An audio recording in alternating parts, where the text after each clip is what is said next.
Hi everyone and welcome to my video showing off Voin. This is a new early access first-person hack and slash that I've tried out lately on my stream and had a ton of fun. So I want to show it off to you guys.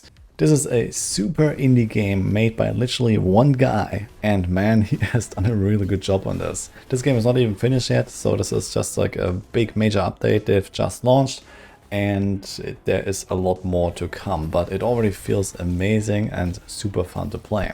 This is effectively a mix of like first-person Diablo, Doom, Elden Ring and Elder Scrolls combined, and if you like these kind of games then you're probably gonna enjoy this one too. I do want to note that this is a sponsor video, so thank you very much to them, but I want to show you what it's all about. So what is actually going on in Voin? Well, you play as this sort of magical being that was created to like relieve the world of this demonic plague effectively.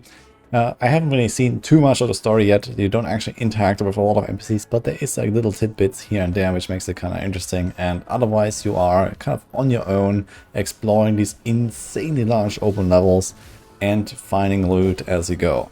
In your arsenal you have a mix of different weapon moves and abilities that you can combine and mow down these enemies. So sometimes you have like really big packs of just small weak enemies, sometimes you have like really big chunky guys, and there's even like a bunch of really cool boss fights that are pretty tough that you can't necessarily take down on the first attempt. And man, there are a lot of different weapons to choose from. So in this game you have like dozens of different options that all come with like their own moves and own abilities. And not only that, but they also can be combined through the crafting system. So you can actually take some of the like special perks that some weapons provide and put them on your other weapons if you really like that one particular moveset. But overall they all feel very different. They're fast, slow, kind of like longer range, shorter range, and like lots of different cool combinations, special effects, fire and lightning attacks, and all kinds of stuff that you can do. The combat feels very fluid and fun, so while you generally mow down enemies relatively easily, they also do tend to fight back. And you have to, like, for example, use your dash to dodge an ability or parry them and stun them, and then you can retaliate and take them down. The cool thing is that actually very early in the game you already start getting lots of different weapons to choose from, so you can really define your playstyle with that. Either you go for like, you know, a fast sword or some dual wield fire daggers that I was trying for a little bit. Or later I settled on like a big two-handed bonking mace, and I had a ton of fun playing with that in the end. And the game has a bunch of little details that make the combat a ton of fun. For example, you have the kick ability where you can just finish off the last guy, and when you do that there is like a little like slow-mo animation where you see like the full glory of the enemy splattering, and it's just super hilarious. I also really like the exploration part of this game. So there is, for example, secret treasures you can find. There's like little side areas where you go into a crypt and there's a bunch of monsters, and then you open a chest there and you find some extra loot. There's these so-called soul fruits that you can find, which are some kind of like talent tree items effectively that you can gather and then eventually go to the tree in your base, a literal talent tree.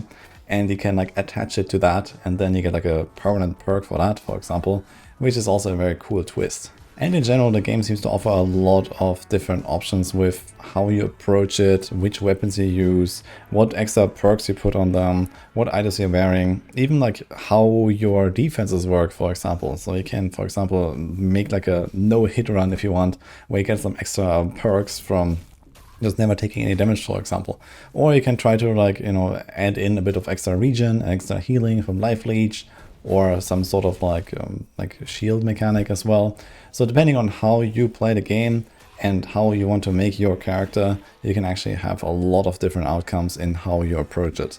And depending on how you feel about your setup, you can try to ramp up the difficulty a little bit. So either you decide to, like, you know, fight your way through everything, or you skip some of the parts that you don't care about and just rush to the boss, and you can go through the levels a bit faster. Or you actually go directly to the difficulty selection. There's like various levers that you can change in order to make the game harder and more rewarding. Which also means that once you actually go through the whole thing, you can replay it and grind up more loot, upgrade your gears, get more levels, and then go to higher and higher difficulty settings. And once your character is a little bit more advanced, you can even save different loadouts that you can swap on the fly. In fact, you can actually just always swap your setup as you go, so whenever you find something new, you want to try it, you can just, you know, put it on and see how it goes, and, you know, experiment with the different weapons and abilities and see what you can do. Or you take your gear back to Amarik, to your home base effectively, where you can like upgrade, craft, and also, for example, select the next level that you go for with the globe. I don't know how many zones there are, but for example, for just the first level, I took roughly 2 hours to clear it.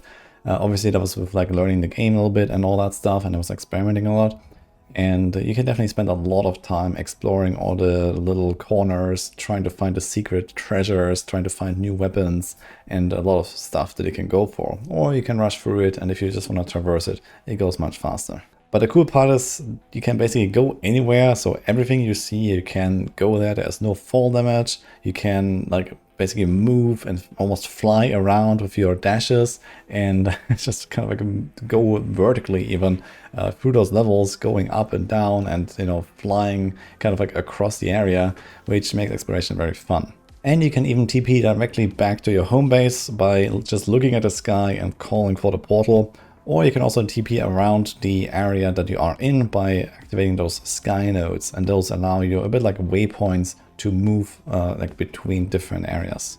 So if all of that excites you, then go check out my link down in the description and in the pinned comment, Voin on Steam. It has very positive reviews actually. It just came out with a new big update. There's also a roadmap here, and there's a lot more stuff to come, so it's going to be very exciting. When I got the time, I definitely want to jump in and try more of this and maybe play through the entire storyline. There's also a Steam sale running right now, so this goes until the 29th of October for 30% off. It's a steal, I think, so go check it out. I hope you enjoyed my showcase here for Voin, and I'll see you guys next time.